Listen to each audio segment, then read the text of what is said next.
Thomas the Tank Engine had been working in the coal yards all day. The little blue engine was covered in coal dust. "We can't clean you up tonight, Thomas," said his driver. "There's a problem with the hose pipe."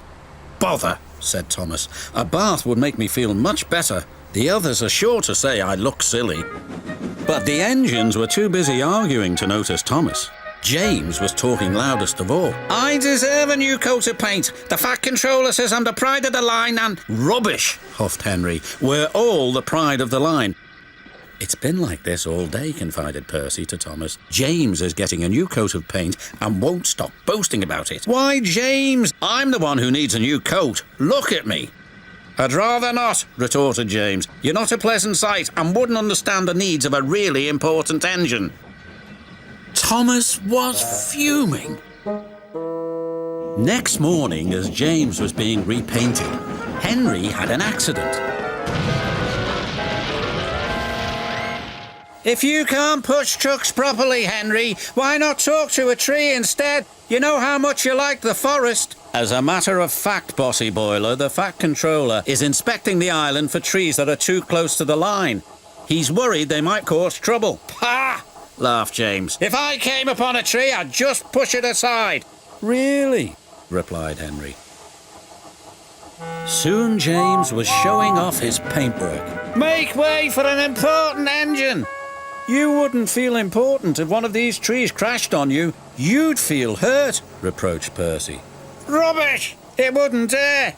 "You should be careful, James. Trees can be just as powerful as engines," advised Terence. "Pah!" snorted James. "Now excuse me, the Fat Controller needs me to pull the express." And he huffed away.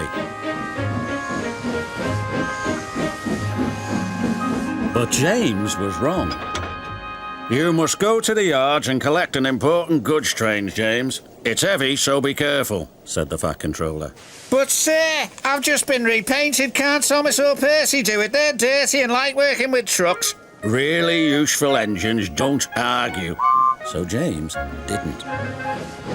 By the time he arrived at the yards, the weather had changed for the worse. "Your colour's nice, James. Pity about your face, though," said a truck. James ignored them and set off. Soon they came to a hill and his driver knew that they were in for a difficult time. An old tree close to the track was being blown by the strong winds and rain had weakened the slope. All of a sudden the tree moved.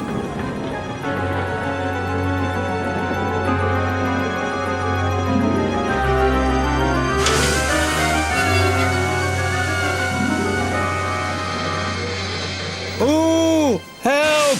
cried James. "Go away!" But of course the tree couldn't. James tried to reverse away from the tree, but his train was too heavy.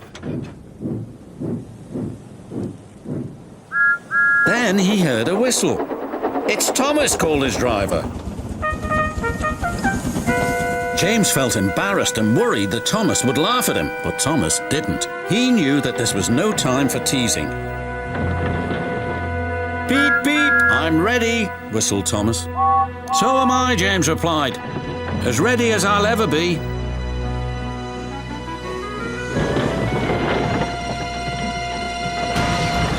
They were just in time. Later, James spoke to Thomas. "Percy and Terence were right to warn me," he said. "Thank you for rescuing me, Thomas." "Oh, that's all right. We engines must pull together, whatever the weather."